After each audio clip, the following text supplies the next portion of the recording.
The stars look different this far from Earth. Captain Daeho stood on the bridge of the bright horizon and watched the swirling colors of unknown space stretch before him. His crew had been traveling for 3 months, pushing their new faster-than-light engines to their limits. They were the first humans to venture this deep into the galaxy. "Captain, I'm picking up something on sensors," Bora called from her communications station. Her fingers flew across the controls as she tried to identify the signal. "It's big. Really big." Daeho walked over to her station and looked at the display. A massive ship was moving toward them at incredible speed. It was unlike anything in Earth's database. The vessel was covered in dark metal plates with sharp edges that made it look like a predator. "Hail them," Daeho ordered. "Let's introduce ourselves." Bora opened all communication channels and broadcast in every frequency they had. "Unknown vessel, this is the Earth ship Bright Horizon. We come in peace and wish to establish friendly contact." The response was immediate. The alien ship fired. Red warning lights flooded the bridge as the Bright Horizon shook violently. Lieutenant Hannah gripped her weapons console and shouted over the alarms. "Shields down to 60%. They're firing some kind of plasma weapon." "Return fire," Daeho commanded. "Defensive patterns only. We don't want to escalate this." The Bright Horizon fired back, its weapons striking the alien vessel's shields. But the enemy ship was massive, easily 3 times their size. It absorbed the hits and kept coming. Engineer Taesung's voice crackled over the intercom from the engine room. "Captain, we can't take many more hits like that. I recommend we get out of here." Daeho watched as the alien ship circled them like a shark. Every instinct told him to run, to jump back into faster-than-light speed and escape. But something made him pause. If they ran now, what message would that send? That humans were afraid? That they could be bullied? "No," Daeho said firmly. "We stand our ground." The alien ship fired again. This time the blast tore through their weakened shields and struck the hull directly. The Bright Horizon lurched sideways. Bora was thrown from her chair. Hannah held on as sparks erupted from damaged panels around the bridge.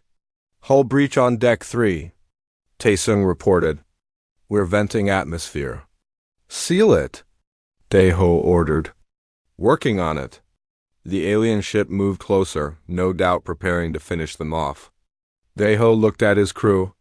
They were scared, but none of them were suggesting retreat. Hannah's hand hovered over her weapons console, ready. Bora climbed back into her chair despite a bleeding cut on her forehead. An idea formed in Daeho's mind. It was crazy. It was dangerous. But it might be their only chance. "Hannah, concentrate all remaining weapons on their port side hangar bay," Daeho said. "Taesung, I need you to prepare boarding equipment." "Boarding equipment?" Taesung sounded confused. "Captain, we're in the middle of a fight." "Exactly," Daeho replied. "They expect us to run or die? We're going to do neither. We're going to board their ship." The bridge fell silent for a moment. Then Hannah laughed. It wasn't a happy laugh. It was the laugh of someone who just realized how insane their captain was. "I like it," she said, targeting the alien hangar. The Bright Horizon unleashed everything it had at one specific point on the enemy vessel. The concentrated fire overwhelmed the alien shields in that section and blasted a hole in their hull. Before the aliens could react, Daeho maneuvered his ship close and extended their boarding tunnel. "All personnel, arm yourselves," Daeho announced over the ship-wide intercom. "We're going in." 20 humans, including Daeho, Hannah, Taesung, and Bora, suited up and crossed the boarding tunnel. They breached the alien ship's interior and found themselves in a massive hangar filled with smaller fighter craft. The aliens were there waiting. They were tall creatures with 4 arms and scaled skin that looked like dark purple armor. Their eyes glowed red with rage. The leader, who wore more elaborate armor than the others, roared something in a language the humans didn't understand. Then the fighting began. The aliens were strong and fast, but they weren't prepared for human tactics. Taesung threw a flashbang grenade he'd improvised from ship components, blinding half the aliens. Hannah and her team moved in tight formation, covering each other's backs. When one human fell, two others immediately dragged them to cover and kept fighting. One alien knocked Bora to the ground and raised a weapon to finish her. Deho shot it twice, then helped Bora to her feet without ever stopping his advance. They moved deeper into the ship, taking corridor after corridor. The aliens had never seen anything like it. Species in their experience evacuated damaged ships. They surrendered when outnumbered. They definitely didn't board enemy vessels in the middle of combat. These humans were doing everything wrong, yet somehow winning. Taesung took a hit to his side and went down. Hannah saw him fall and screamed in anger. Despite her own wounds, she charged forward with renewed fury, forcing the aliens back. Two other crew members carried Taesung to safety while maintaining suppressive fire. The alien commander, War Prime Skrikstar, watched from his bridge in disbelief. His ship was being invaded. His warriors were being pushed back. By a smaller force? From a damaged ship?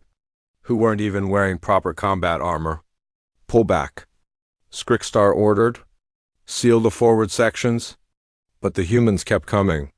They used the alien ship's own systems against them, hacking doors and disabling security fields. When they couldn't hack something, they just blew it up. Deho and his team reached the ship's main engineering section.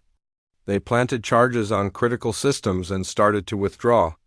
The message was clear. They could have destroyed the ship from inside if they wanted to. As the humans retreated back to the bright horizon, Hannah collapsed. Her breathing was labored. Blood stained her suit. She had a broken arm and a punctured lung, yet she'd fought through 3 entire decks. "Leave me," she gasped. "Get out while you can." "Not happening," Deho said, lifting her over his shoulder. "We don't leave people behind." Taesung, despite his own wounds, helped carry another injured crew member. The humans limped back to their ship, still firing at pursuing aliens, still refusing to abandon their wounded. Once everyone was back aboard the bright horizon, Deho disengaged the boarding tunnel and maneuvered away. The alien ship didn't pursue. It just floated there, its commander too shocked to respond. Skrikstar stared at the retreating human vessel. His warriors had retreated. From their own ship. Because of a boarding action by an inferior force. "Who are these humans?" he whispered. On the bright horizon, the crew tended their wounds and began repairs. Deho sat in his captain's chair, exhausted and bleeding, but alive. They'd survived their first contact with hostile aliens. More than survived. They'd won.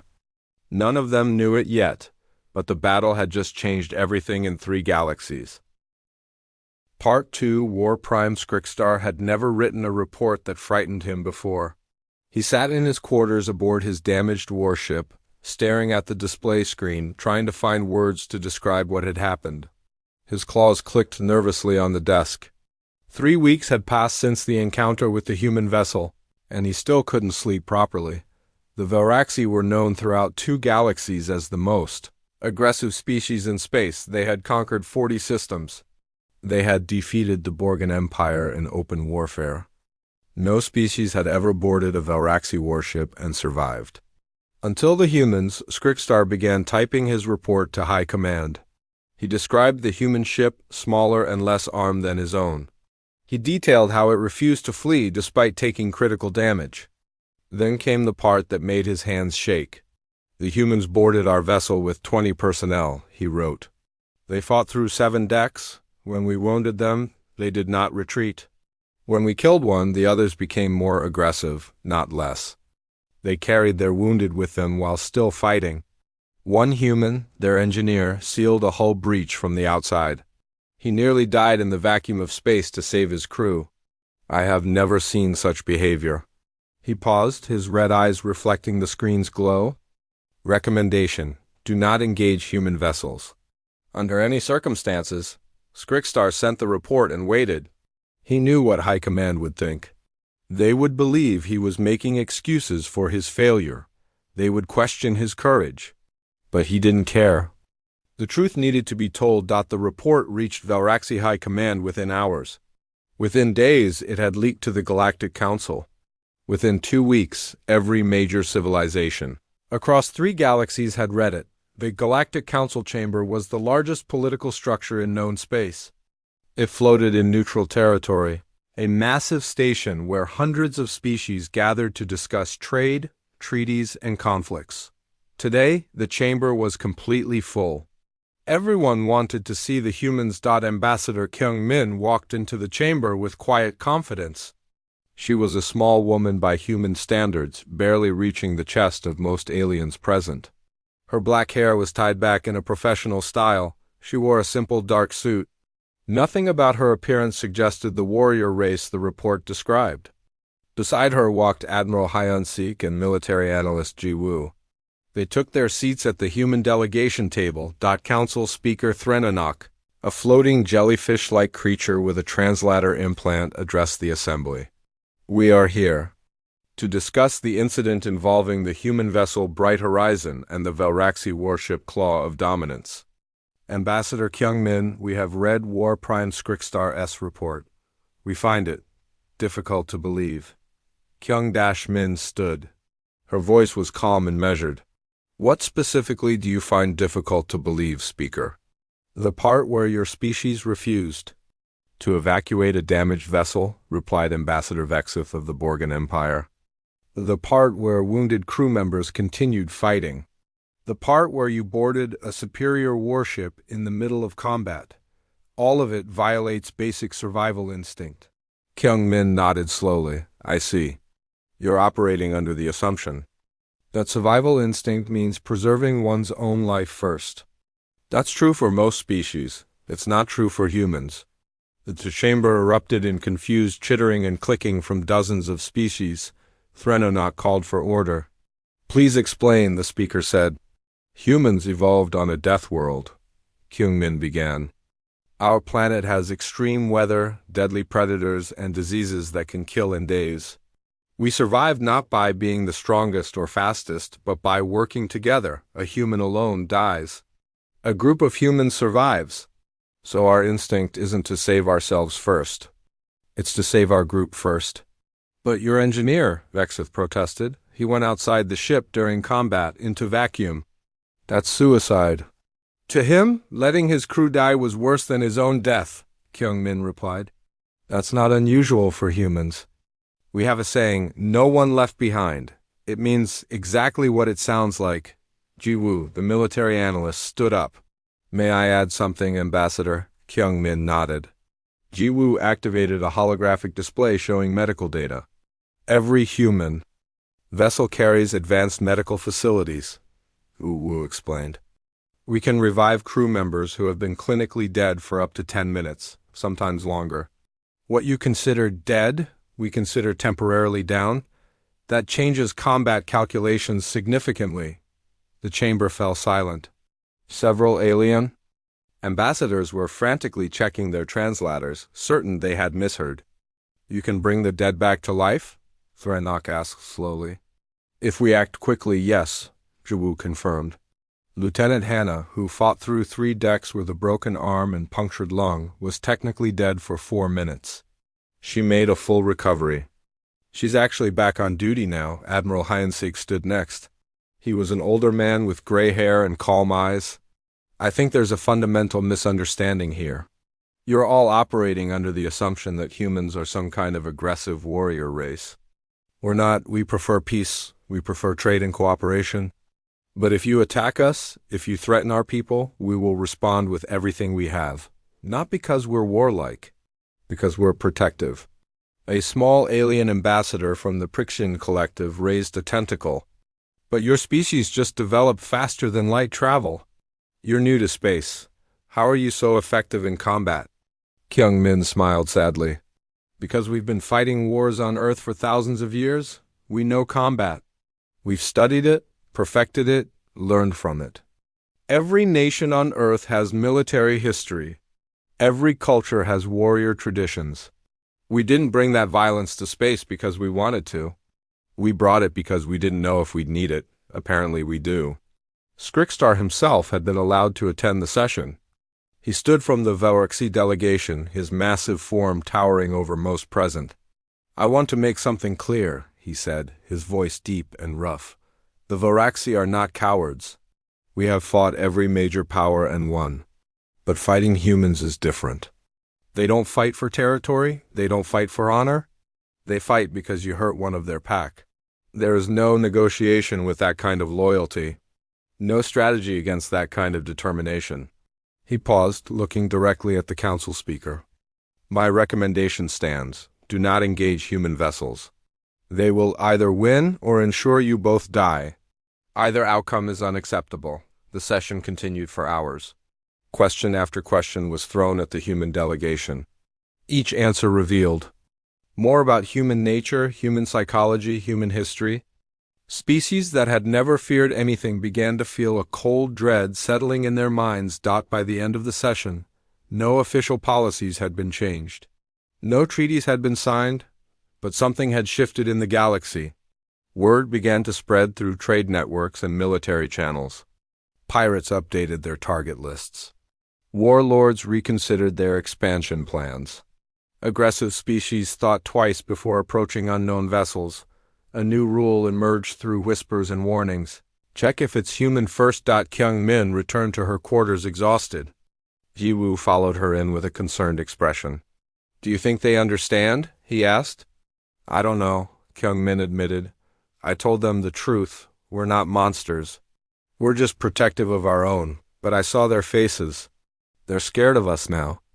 "Maybe that's not entirely bad," Ji Woo suggested. "Fear can prevent conflict, or cause it," Kyung-min replied. She looked out at the stars through her window.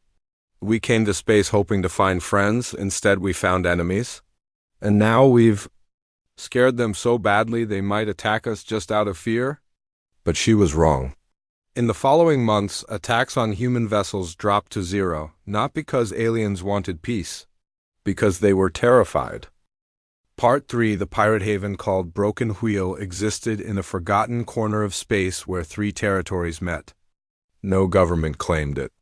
No laws applied there. It was perfect for people who lived outside society's rules. In the largest bar on the station, criminals from 100 species gathered to drink, trade stories, and plan their next raids. Pirate Lord Craxvan sat at his usual table in the back. He was a Korthian, 8 feet tall, with thick, armored skin and 4 arms that could crush steel. For 20 years, he had raided trade routes across 2 sectors. He had destroyed over 300 ships. He feared nothing in the galaxy. Until tonight, a Varaxi pirate stumbled to Craxvan's table, clearly drunk. "Lord Craxvan, you should hear this. It's about the humans." Craxvan's eyes narrowed. Everyone was talking about humans lately. It was getting annoying. "What about them?" "My cousin serves in the Varaxi military. He was there, on the ship that fought them. He said they're insane. They don't run. They don't surrender.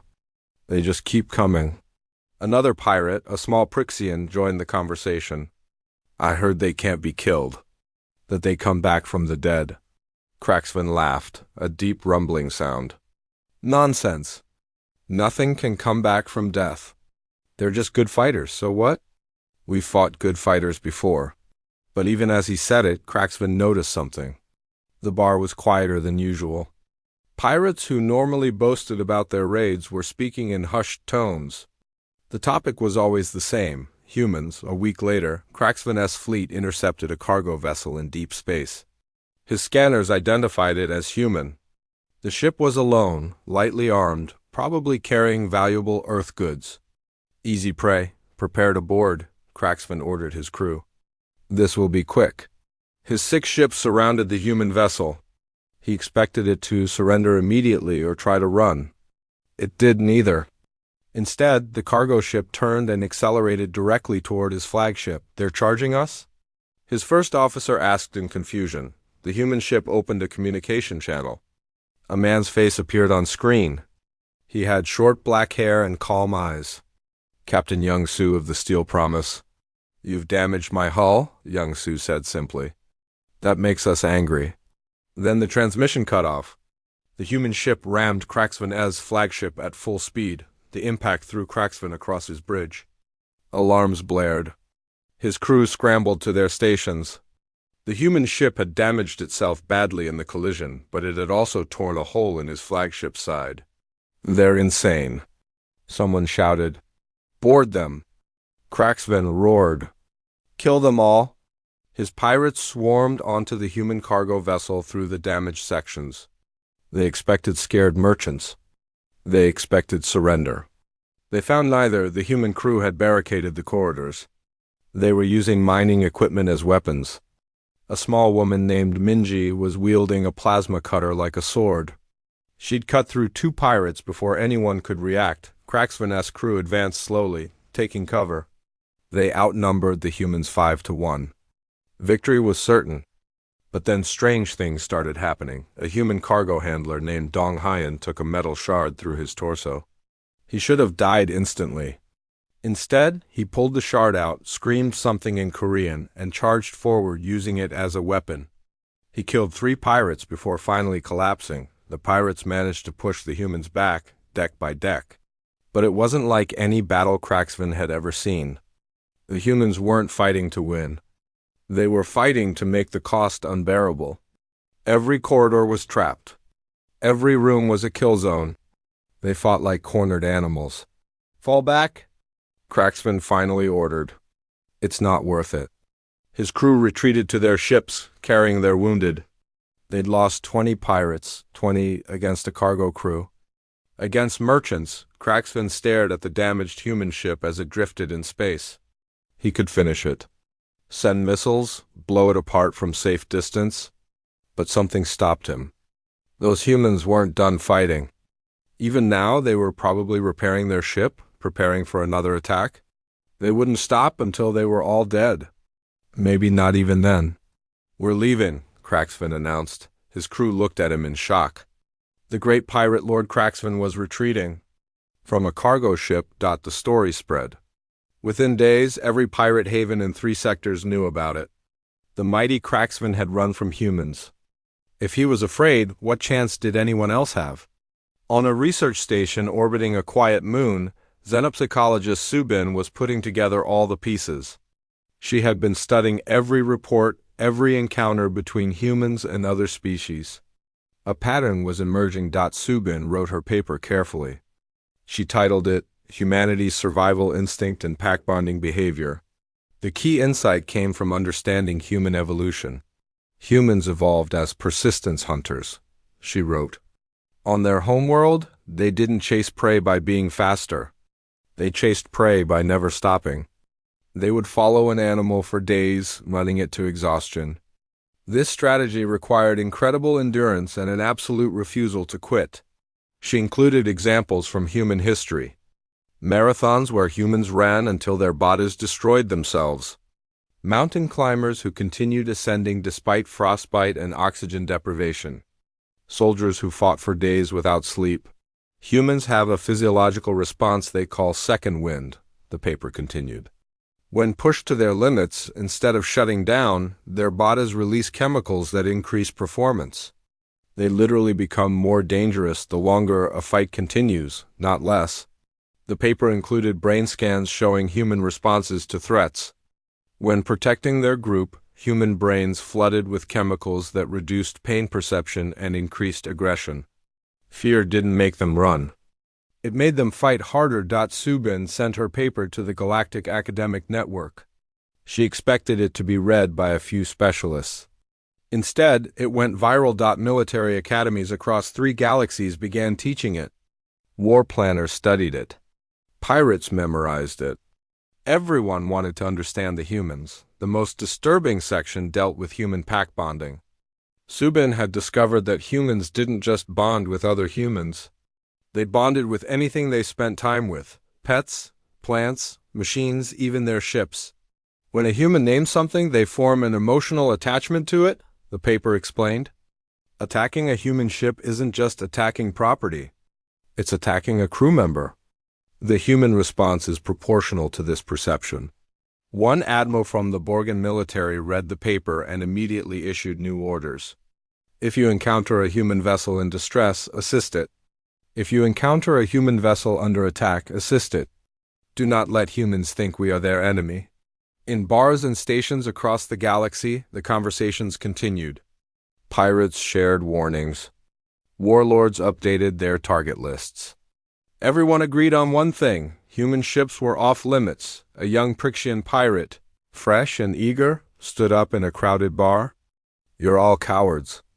They're just one species. We outnumber them millions to one." An old Velraxi pirate, scarred and missing an arm, looked at the young fool. "Go ahead then. Attack a human ship. See what happens. But let me give you advice. Make sure you kill them all. Because if even one survives, they'll hunt you. They'll never stop. They'll follow you across galaxies if they have to. Humans don't forgive. They don't forget. And they never, ever give up." The young pirate sat down back on Earth.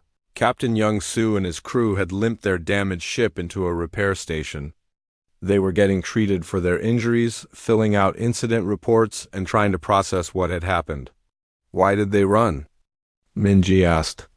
"We were losing." Young Su shrugged. "Maybe they realized we weren't going to stop fighting." "We would have died," she pointed out. "Yes," Young Su agreed. "But we would have taken a lot of them with us." Maybe that's enough to scare some people. They didn't know about Subin's paper. They didn't know about the galaxy-wide fear spreading about their species. They were just cargo haulers who had defended their ship the only way they knew how. By refusing to quit, the psychological warfare was complete. Humans had become the boogeyman of space. And they'd done it completely by accident. Part 4 of the war between the Targan Swarm and the Kelthian Collective had been going on for 6 months. It was a typical border conflict, the kind that happened regularly in disputed space. Ships destroyed, territory exchanged, thousands dead. The galaxy barely noticed anymore. The human medical frigate Healing Hand was nearby purely by coincidence. Captain Sora had been transporting medical supplies to a human colony when the battle erupted right in her path. Her crew of medical personnel and support staff watched the destruction through their viewports. "We need to leave," her first officer suggested. "This isn't our fight." Sora nodded slowly, then froze. Her sensors were showing something terrible. Dozens of disabled ships drifting in space. Life signs on many of them. Survivors trapped in damaged vessels with failing life support. "How many life signs total?" Sora asked her sensor officer. "Over 3,000. Both sides. Maybe more in ships I can't scan properly." Chief Medical Officer Wu Jin looked up from his station. "Captain, we have the medical facilities to help them." "They're enemy combatants," the first officer pointed out. "Both sides. They were trying to kill each other 5 minutes ago." Sora stared at the battlefield. She thought about her training, about the oath every medical officer took, about what it meant to be human. Then she made a decision that would change everything. "Begin rescue operations," she ordered. "All survivors. I don't care which side they're on." Her crew stared at her. "Captain, that's insane." "They could attack us. They could see it as an act of war. Or they could see it as an act of mercy," Sora replied. "Get to work." The Healing Hand moved through the battlefield like a ghost ship. It approached a damaged Targan vessel first. Captain Sora opened communications with both fleets, which had withdrawn to regroup. "This is Captain Sora of the human medical frigate Healing Hand. We are conducting rescue operations. Do not interfere. This is a humanitarian mission." Both fleets were too shocked to respond immediately. A human ship was flying into an active war zone. To rescue their enemies, Emergency Response Coordinator Yuna organized the rescue teams. Team 1, take the Targan cruiser. Team 2, the Kelthian destroyer. Move fast. We don't know how long their life support will last. The humans worked with incredible efficiency. They cut through wreckage, stabilized wounded soldiers, and transported them back to the Healing Hand. Targan and Kelthian wounded were placed in the same medical bays. The humans didn't care about species or sides. They only cared about saving lives. Security Officer Ji-hoon stood guard as alien soldiers were brought aboard. Many were armed. Some were hostile. Anyone who tries to continue fighting on this ship will be sedated, he announced calmly. We're doctors, not soldiers, but we will protect our patients. The most critical patient was Ralkesh, commander of the Targan fleet. His ship had taken a direct hit. He was found floating in a damaged command pod, barely alive. Massive internal injuries, severe radiation exposure, multiple organs failing. Get him to surgery now. Wu Jin ordered. Dr. Wu Jin was a small man with gentle hands and endless patience. He had performed thousands of surgeries in his career. This would be his most important. He worked for 14 hours straight, repairing damage, replacing destroyed organs with artificial ones, fighting to keep the alien commander alive. The Targan physiology was different from human anatomy. Wu Jin had to improvise, adapt, use techniques he'd never tried before. His hands never shook. His focus never wavered. Around him, nurses and technicians worked in perfect coordination. Blood pressure dropping, a nurse reported. Compensate, Wu Jin ordered, his hands deep inside the alien's chest cavity. I need another unit of synthesized blood. And get me the stem cell injector. Hour after hour, the surgery continued. Wu Jin refused breaks. Refused to give up. This patient would live. He'd decided that. Everything else was just details. Finally, after 14 hours, Ralkesh's vital signs stabilized. Wu Jin stepped back, exhausted and swaying on his feet. He'll live, the doctor announced. Then he collapsed. His staff caught him and forced him to rest. Across the ship, similar scenes played out. Human medical staff treating both sides of the conflict with equal care. A Kelthian soldier lay next to a Targan warrior he'd been trying to kill hours earlier. Now they were just patients. When Ralkesh finally woke 3 days later, he was confused.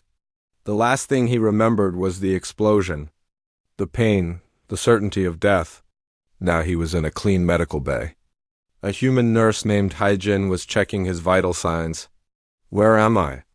Ralkesh asked weakly. You're aboard the human medical ship Healing Hand, Haijin replied. You've been in surgery. Dr. Wu Jin saved your life. Why? The question came out as a whisper. Haijin looked at him with genuine confusion. Why what? Why did you save me? I'm your enemy. I was fighting a war. You're not our enemy, Haijin said simply. You're a patient. And we're doctors. Captain Sora visited Ralkesh later that day. She pulled up a chair beside his bed. He watched her warily, still not understanding. Your doctor worked for 14 hours to save my life, Ralkesh said. I've killed humans in previous encounters. I would have killed you if given the chance. Why save me? Sora was quiet for a moment.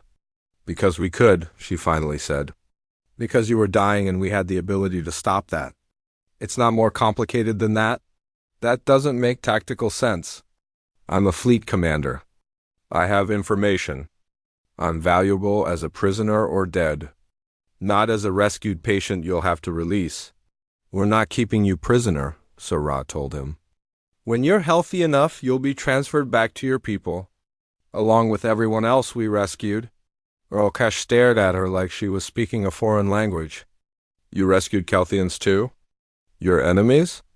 They're not our enemies. We're not part of your war. We just happened to be nearby when people needed help. Sora stood up. Get some rest.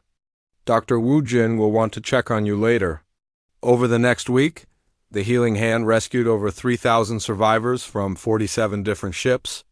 The medical bays were beyond capacity. Wounded soldiers were placed in cargo holds, crew quarters, anywhere there was space. The humans worked around the clock. The Targan and Kelthian fleets watched in stunned silence. They sent communications asking for explanations.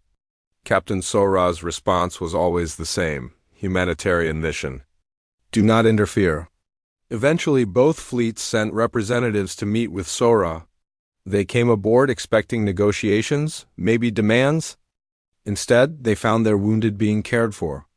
Enemy soldiers lying side by side, receiving equal treatment. The Targan representative was a military official named Zexther.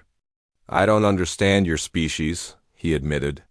You're known as fierce warriors, yet you risk yourselves to save strangers. Enemy strangers. Sora smiled tiredly. We're not warriors. Well, some of us are. But mostly we're just people trying to survive in a big galaxy. Fighting is something we do when we have no choice. Helping is something we do when we have the opportunity. These concepts seem contradictory, the Kelthian representative observed. Maybe to you, Sora replied. To us it makes perfect sense. We protect our own with violence because we have to. We help others with mercy because we can. Both are just parts of being human. When Ralkesh was finally healthy enough to leave, he requested a meeting with Dr. Wu Jin. The doctor came to his room looking exhausted but satisfied. I wanted to thank you, Ralkesh said. And to apologize. Apologize for what? Wu Jin asked. For believing the stories about your species. We were told humans were violent, aggressive, dangerous. Wu Jin laughed softly. We are all those things, when we need to be. But we're also doctors, teachers, parents, artists. We're complicated, just like every other species. No, Ralkesh said firmly. Not like every other species. No one else would have done what you did. Saving both sides of a conflict while risking yourselves? That's unique. The story of the Mercy incident spread across 3 galaxies. It was discussed in military academies, political chambers, and civilian spaces. Everyone had an opinion. Some saw it as weakness. Others saw it as strength. But everyone agreed it made humans even more unpredictable. A species that would fight to the death one day and risk everything to save enemies. The next day was impossible to categorize. Pirate Lord Cracksven, sitting in his usual bar, heard the story and laughed bitterly. See, this is why we don't fight humans. They'll either kill you or save you. You never know which. That unpredictability is more dangerous than any weapon. The war between the Targan Swarm and Kelthian Collective ended 2 weeks later. Both sides claimed it was unrelated to the human rescue. But everyone noticed that the treaty was signed on the healing hand, with Captain Sora as witness. And when the treaty was announced, one line stood out. Both parties agree that attacks on medical vessels, especially human medical vessels, constitute war crimes of the highest order. Part 5. The Galactic Council Chamber had never been this full. Representatives from over 400 species crowded into every available space. The topic of today's emergency session had drawn everyone, the human problem. Ambassador Kyungmin walked to her seat with quiet dignity. 2 years had passed since her first appearance before the Council. 2 years since humanity had entered galactic politics. She was tired. Tired of explaining, tired of defending, tired of being feared. Beside her sat Admiral Hyunsik, looking older but no less calm. Commodore Daeho, promoted after his actions aboard the Bright Horizon, sat in full dress uniform. Cultural Liaison Insu completed their delegation. Council Speaker Threnanok floated to the center platform. This session is called to address what many have termed the human problem. Over the past 2 years, we have witnessed unprecedented events involving this species. Today, we must decide how the galaxy will respond. A Velraxi military representative stood first. It was Skrikstar, the war prime, who had written the original report. He had become an unexpected advocate for caution regarding humans. I will speak plainly, Skrikstar announced. In 2 years, 37 different hostile species have attempted to ambush or attack human vessels. All 37 attempts have failed. 15 resulted in human victory. 22 resulted in mutual destruction. Not one resulted in human surrender. He let that sink in. The humans prefer death over defeat. They prefer taking their enemies with them to submission. This is not rational behavior. This is terrifying behavior. A representative from the Korthian pirate clan spoke next. Our operations have been severely impacted. We used to raid 300 ships per month across our territory. Since humans arrived, that number has dropped to 100. Not because there are fewer targets, because 2/3 of potential targets are now human or traveling with human escorts. Why do you avoid human ships? Threnanok asked, though everyone knew the answer. Because it's suicide, the Korthian replied bluntly. We attacked one human cargo ship, 1. They killed 20 of our best pirates. For a cargo ship, we can't afford losses like that. Ambassador Vexith of the Borgan Empire stood next. The Borgan military has issued standing orders: do not engage human vessels under any circumstances. This is unprecedented. We have fought every major power. We have won against species larger, stronger, and better armed than humans. But we will not fight humans. Why? Demanded a young ambassador from a recently spacefaring species. They're just one small species. You outnumber them millions to one. Vexith turned to the young ambassador. Tell me, have you read the reports? Have you studied human combat behavior? Have you researched their history? Some of it, the young ambassador admitted. Then let me educate you, Vexith said coldly. Humans have been fighting wars for their entire recorded history. Over 10,000 years of continuous warfare on their home planet. They have perfected the art of killing each other with everything from rocks to atomic weapons. They study war. They teach war. They prepare for war even during peace. And now they're in space. Kyungmin wanted to interrupt, to say that wasn't entirely fair, but Vexith continued. More importantly, humans have something no other species has, the absolute inability to quit. We have psychological profiles now. When most species face overwhelming odds, their survival instinct triggers retreat. When humans face overwhelming odds, a different instinct triggers. They call it spite. They decide if they're going to die anyway, they'll make it hurt. That's not a survival instinct. That's a revenge instinct. The chamber erupted in discussion. Species argued among themselves. Some thought Vexith was exaggerating.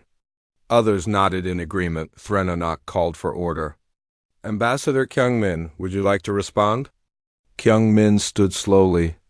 Everything Ambassador Vexith said is true, and also incomplete. Yes, humans have a long history of warfare. Yes, we fight hard when attacked. But you're all focusing on the wrong incidents. What about the healing hand? She gestured to a holographic display showing Captain Sora's rescue mission. We risked a ship and crew to save 3,000 people from two sides of a war that wasn't ours. We gave them medical care. Then we gave them back. We asked for nothing in return. One incident of mercy doesn't erase dozens of incidents of violence, someone called out. You have it backwards, Kyungmin replied firmly. We had dozens of incidents where we were attacked and defended ourselves. One incident where we had the opportunity to help and took it. The mercy isn't the exception. The violence is. We only fight when forced to. Admiral Hyansik stood. I'd like to add context. Humanity has 53 colony worlds now.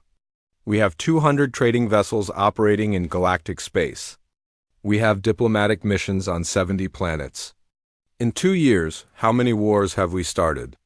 The chamber was silent. 0, Hyansik answered his own question. How many treaties have we violated? 0. How many unprovoked attacks have we launched? 0. Every single violent incident involving humans was started by someone else. We just finished them. That's the problem. A voice shouted. You always finish them. You never retreat, never surrender, never accept defeat. That's not normal. Commodore Deho spoke for the first time. His voice was quiet but carried across the chamber. I was captain of the Bright Horizon. I made the decision to board a Galaxy warship in the middle of combat. Do you want to know why? Because I had crew members bleeding out. Because I had engineers trapped in damaged sections. Because I had people counting on me to get them home alive. What would you have done? Abandon them? Run away while they died? We don't do that. We can't do that. It's not in our nature, but it should be. Another ambassador argued. Survival requires knowing when to quit. Not for us, Deho replied. For humans, survival requires never quitting. That's how we survived our home planet. That's how we survived 10,000 years of our own history. And that's how we'll survive out here. Insu, the cultural liaison, activated another display. I'd like to show you something. This is historical footage from Earth. The images began to play. Lifeguards swimming into dangerous riptides to save drowning people. Firefighters running into burning buildings when everyone else ran out. Soldiers carrying wounded comrades across battlefields under heavy fire. Doctors staying in disaster zones during epidemics. Parents shielding children from danger with their own bodies. You keep asking why we fight so hard, Insu said. This is why. It's not special military training. It's not some secret combat drug. It's just who we are. We protect our own, always, no matter the cost. The footage continued. Mountain climbers refusing to abandon expedition members. Ships staying at sea during storms to rescue others. Ordinary people rushing toward danger instead of away from it. This happens every day on Earth, Insu continued. Thousands of times. Millions of times. It's so common we barely notice it anymore. But apparently it's unique in the galaxy. Apparently other species find it remarkable that we don't abandon each other. Threnanok was silent for a long moment. The council must vote on a resolution. But first, does anyone have final statements? Skrikstar stood again. I propose we formalize what has already become unofficial policy. Grant human vessels free passage through all territories. Make it law that attacking human ships is forbidden. Not because we fear war with humanity, because we fear what individual human ships will do when attacked. They turn every ambush into a costly battle. They turn every fight into a potential disaster. It's not worth it. You want to give them special status? Someone protested. That's unprecedented. So are humans, Skrikstar replied. I have fought them. I have studied them. I have learned to respect them. And I am telling you, do not fight humans unless you're prepared to die doing it. Because they certainly are. The vote was called Resolution 2289H. Human vessels are to be granted free passage through all territories. Any attack on a human ship is to be considered an act of extreme hostility, likely to result in mutual destruction, and therefore prohibited by Galactic Convention. The resolution passed with 87% approval. Kyung-min sat down slowly, not sure how to feel. They had won? Humanity now had protected status in galactic space. But it wasn't because people liked them. It was because people feared them. After the session ended, various ambassadors approached the human delegation. Some offered congratulations. Others offered warnings. All of them kept a respectful distance. That evening, the human delegation gathered in their quarters. They were exhausted. We scared them into leaving us alone, Insu said. Is that really a victory? It's better than being attacked constantly, Admiral Hyunsek replied. But it's not what we wanted, Kyung-min added. We came to space hoping to make friends. Instead, we made everyone afraid of us. Commodore Deho poured drinks for everyone. Maybe that changes over time. Maybe once they realize we're not actually monsters, things will improve. Maybe, Kyung-min agreed.